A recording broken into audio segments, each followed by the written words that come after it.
Like பண்ணுங்க, share பண்ணுங்க, subscribe பண்ணுங்க. உங்க பொண்ணான கையை கொண்டு அந்த பெல்லில் தட்டிடுங்க.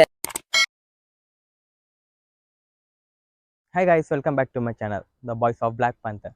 நான் தான் உங்கள் டேனி. இப்போ நான் போன வீடியோவில் என்ன சொல்லியிருந்தேன்னா, ஜாவா பெராக்குக்கு சீட்டே இல்லைன்னு சொல்லியிருந்தேன். நான் யூடியூப்பில் ஒரு வீடியோ பார்க்கும்போது ஜாவா பெராக்கு சீட் இருக்குது. ஆனால் அது இங்கே லோக்கல் எங்கேயுமே கிடைக்கிறதில்ல. எங்கே இருக்குன்னா நம்ம லக்னோவிலேருந்து இருக்குது. லக்னோவில் லக்ஷ்மி மோட்டார்ஸ்னு ஒரு கடையிலேருந்து நான் இந்த வீடியோஸ் பார்த்து கற்றுக்கினேன். அதில் அந்த கடையில் சீட் இருக்கதான் நான் கேள்விப்பட்டதுனால சரி சீட் என்ன ரேட் ஆகுது சரின்னு சொல்லி வாங்கி பார்க்கலான்னு வாங்கியிருக்கோம். அந்த சீட்டு நம்ம அட்டாச்சும் பண்ணியிருக்கோம். எப்படி இருக்குன்னு வாங்க நம்ம இந்த வீடியோவில் பார்க்கலாம். ஏய், என்னை வச்சு ஒன்றும் காமெடி பண்ணலையே.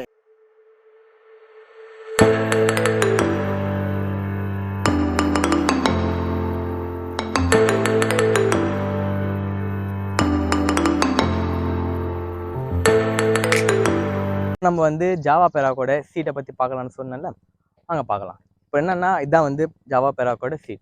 மீன் ஒரிஜினல் சீட் இல்லை, நான் சொன்ன மாதிரி மாடிஃபைடு சீட். மாடிஃபைட்னா ஃபோல்டிங் டைப்பில் கொடுத்துருக்காங்க. மோஸ்ட் ஆஃப் இட் நீங்கள் முன்னாடி பார்த்துருப்பீங்க, நிறைய வீடியோஸ்லையும் பார்த்துருப்பீங்க. ராயல் என்ஃபீல்டுக்கு இந்த மாதிரி சீட் இருக்குது.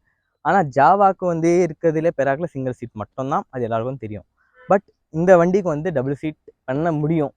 ஆனால் அதிகமான வெயிட்டெல்லாம் உட்கார முடியாது. இந்த சீட் எப்படி இருக்குன்னு ஃபஸ்ட்டு உங்களுக்கு காமிக்கிறேன் பாருங்கள். சீட் எப்படின்னா இந்த மாதிரி ஃபோல்டிங் எடுத்துகிட்டு அவ்வளோ. சீட்டோட லென்த்தும் ரொம்ப அதிகமாக இல்லை. மேக்ஸிமம் பார்த்தா உங்கள் கை அளவு தான் அந்த சீட் இருக்கும். ரொம்ப குண்டாக இருக்கவங்களும் உட்கார முடியாது. ஒரு மீடியம் ஆளுங்க தான் உட்கார முடியும். ரெண்டாவது என்னன்னா லைட் வெயிட் ஆகிறவங்க மட்டும் தான் அதிகமாக உட்கார முடியும். ஒரு 40 to 50 kgs உட்காரலாம். இப்போது சொல்லணுன்னா இப்போ என்னோட கேஜ் ஒரு 60 kgsக்குள்ளே தான் இருக்கும். நான் வேணால் உங்களுக்கு இந்த சீட்டில் உட்காந்து காமிக்கிறேன் பாருங்கள். முன்னாடி சீட்டுக்கும் பின்னாடி சீட்டுக்கும் ரொம்ப டிஃப்ரென்ஸ் வரும். முன்னாடி சீட் உங்களுக்கு அப்ராக்சிமேட்டாக பார்த்தீங்கன்னா 2 inches கிட்ட இருக்கும். பின்னாடி இருக்கிற சீட் 1/2 inches, ஒரு அடி ஸ்கேலை விட பாதி தான் இருக்கும். ஆமாங்க. அண்ட் செகண்ட் திங் என்னென்னா, இந்த சீட்டுக்கு போடும்போது ஃபுட் ரோஸ்ட் மறக்காமல் ஃபுட் ரோஸ்ட் போடுங்க கைஸ். ஏன்னா ஃபுட் ரோஸ்ட் போடலன்னா ரொம்ப கஷ்டமாயிடும். ஏன்னா இந்த சீட்டுக்கு கிரிப்பு கிடையாது. கிரிப் இல்லாததுனால உங்களுக்கு எங்கேயும் பிடிக்க முடியாது. ஒன்று உங்களை தான் பிடிக்கணும். இந்த வண்டி வெயிட்டாக இருக்கிறதுனால ஏர் ஃபோர்ஸ் பின்னாடி தள்ளும் போது உங்களை அவங்க பிடிச்சாங்கன்னா 2 பேருக்கும் ரிஸ்க்காக முடிஞ்சிடும். ரொம்ப வெயிட்டெல்லாம் உட்கார முடியாதுன்னு நான் ஆல்ரெடி சொன்னேன்.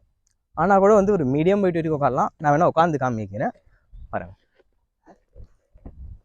அதான் உட்காரலாம், ஃப்ரீயாக கம்ஃபர்டபுளாக உட்காரலாம். ஆனால் என்ன ஒரு பயம்னா, உங்களுக்கு கிரிப் இல்லாததுனால கொஞ்சம் ரிஸ்கியாக தான் இருக்கும். லாங் ட்ரைவெல்லாம் போகும்போது தனியாக போனால் தான் பெஸ்ட்டு. இப்போது லோக்கலில் சுற்றும் போது இல்லை வீட்டில் ஏதாவது சின்ன பசங்க இருப்பாங்க, இல்லை ஃபேமிலி மெம்பர்ஸில் எமர்ஜென்சியாக அதை வெளியே கூப்பிட்டு போனோம், அதுக்குன்னு நீங்கள் தனி வண்டி எல்லாம் எடுக்க முடியாதுல்ல. இப்போது வீட்டில் ஸ்பேர் வண்டி இருந்துச்சுன்னா உங்களுக்கு கவலை இல்லை. இல்லை இந்த ஒரு வண்டி தான் உங்களுக்கு ஆப்ஷனே இல்லைன்னா இந்த மாதிரி சீட் வாங்கி போட்டுக்கிறது நல்லது. இந்த சீட்டோட ரேட் என்ன அது நான் கீழே டிஸ்கிரிப்ஷனில் போட்டிருக்கேன். சீட் எந்த கடையிலேருந்து வாங்கலாம் அது இந்த கீழே டிஸ்கிரிப்ஷனில் போட்டிருக்கேன். அண்ட் ரெண்டாவது விஷயம் என்னென்னா, இந்த சீட் லக்னோவில் இருக்குதுன்னு நான் ஸ்டார்டிங்கில் சொல்லியிருந்தேன் உங்ககிட்ட. லக்னோவில் இருக்க கடையில் எப்படின்னா, நீங்கள் போய் பார்த்து கூட வாங்கலாம். ஆனால் நீங்கள் இப்போ நம்ம தமிழ்நாட்டில் இருக்கோம், அதுவும் நம்ம இருக்கிற இடம் வெள்ளூர். இங்கேருந்து லக்னோ போனோன்னா நமக்கு அதுக்கே எக்ஸ்பென்ஸ் டபுள் ஆகிடும். அதனால என்ன பண்ணோன்னா, நீங்கள் அவங்கக்கிட்ட அந்த மெசேஜில் வாட்ஸ்அப் நம்பர் இருக்குது. வாட்ஸ்அப் நம்பர் நீங்கள் டைப் பண்ணிங்கன்னா அவங்க உங்களுக்கு ரெஸ்பான்ஸ் பண்ணுவாங்க. உங்களுக்கு எந்த மாதிரி ஜாவா அது மட்டும் இல்லை, எல்லா ஆக்சசரிஸும் அதில் கிடைக்குது. அதில் நான் என்னோடய வண்டி ஜாவா இருக்கிறதுனால நான் ஜாவாவை பற்றி பார்த்து அதை பற்றி வாங்கினேன். அண்டு அவங்க என்ன பண்ணாங்கன்னா, போஸ்ட்பெய்டு ஆப்ஷனே கிடையாது, ப்ரீபெய்டு மட்டும்தான். நீங்கள் அவங்ககிட்ட ஜிபேல அனுப்பிச்சிட்டிங்கன்னா அவங்க உங்களுக்கு போஸ்ட் பண்ணிவிட்டு ட்ராக்கிங் அனுப்பிச்சிடுவாங்க. எப்படி உங்களுக்கு ஃப்ளிப்கார்ட் அமேசான்லலாம் ட்ராக்கிங் டிவைஸ் அனுப்புகிறாங்களோ அந்த மாதிரி எந்த டேலேருந்து எந்த டே வருது, எங்கெங்கே போயிட்டு வருது மொத்தம் அனுப்பிச்சிடுவாங்க. ஃபார் எக்ஸாம்பிள் இப்போ சொன்னோன்னா, லக்னோலேருந்து ஹைதராபாத், ஹைதராபாத்லேருந்து சென்னை, சென்னையிலேருந்து வெள்ளூருக்கு எனக்கு வந்துச்சு. ஒரு ஆஃப் மந்த் மீன் 15 daysக்கு மேலே ஆகுது வரத்துக்கு. வந்துட்டு அப்புறம் கூட வெளியே யாரும் மாட்டி தர மாட்டாங்க. ஐ மீன் ஷோரூம்காரங்க சான்ஸே இல்லை மாட்டி தரத்துக்கு. அதனால் இன்னொன்று என்னென்னா, இதில் ட்ராபேக் இல்லை, இது எப்படின்னு உங்களுக்கு சொல்லிடுறேன் பாருங்கள். இந்த சீட் நிற்கிறது இந்த 2 ஹோலோட தான். இந்த 2 கிரிப்பு தான் உங்களுக்கு சீட்டுக்கு டோட்டலான உயிரே. அண்டு அந்த ஜாவாவோட பழைய சீட்டில் உங்களுக்கு கீழே சஸ்பென்ஸ் இருக்கிறதுனால உங்களுக்கு ஃபுல் கிரிப் வரும். இதில் இல்லாததுனால கொஞ்சம் கஷ்டம். இல்லை வெயிட்டான ஆள் கூட உட்காரலாம். உட்கார்ந்து என்ன ஆகும்னா, கீழே இருக்க மட்காட் இதில் கண்டிப்பாக அடிப்படும். இதில் அடிப்பட்டுச்சுன்னா, ஸ்க்ராச்சஸ் ஆயிடுச்சுன்னா சீட்டோட ரேட்டை விட அதோட ரேட் ரொம்ப அதிகம். அதனால் உங்களுக்கு டபுள் செல்லாக வச்சிடும். நான் இன்னொன்று என்ன சொல்லணும்னு ஆசைப்பட்றேன்னா, ரொம்ப இம்பார்ட்டண்டான விஷயம். போன வீடியோவில் நான் சீட்டை பற்றி சொல்லும்போது சீட் இல்லைன்னு சொன்னேன்.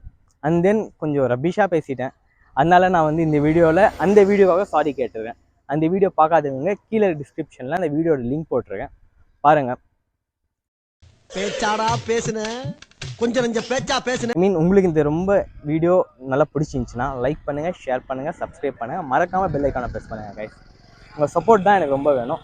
அண்ட் ஒன்ஸ் மோர் சொல்லிக்கிறேன், நான் போன வீடியோவில் பண்ண தப்புக்கு திரும்ப அப்பாலஜைஸ் பண்ணிக்கிறேன். வீடியோ பார்க்காதவங்க இதை பார்த்துக்கோங்க. பை சான்ஸ் பார்த்து யாருக்காவது மனசு கஷ்டம் வந்துச்சுன்னா நான் திரும்ப சாரி கேட்டுக்கிறேன் கைஸ். Okay bye. ஏன் வெக்க பண்ண? இந்த காலத்து இளைஞ பூரா வெக்கம், மானம், சூடு, சொரணை எல்லாம் பேங்க்ல பிக்சர் டெபாசிட்ல போட்டு வச்சிருக்கானுங்க. அதனால நாங்க அதை பத்தி எல்லாம் கவலைப்படுறது இல்லப்பா.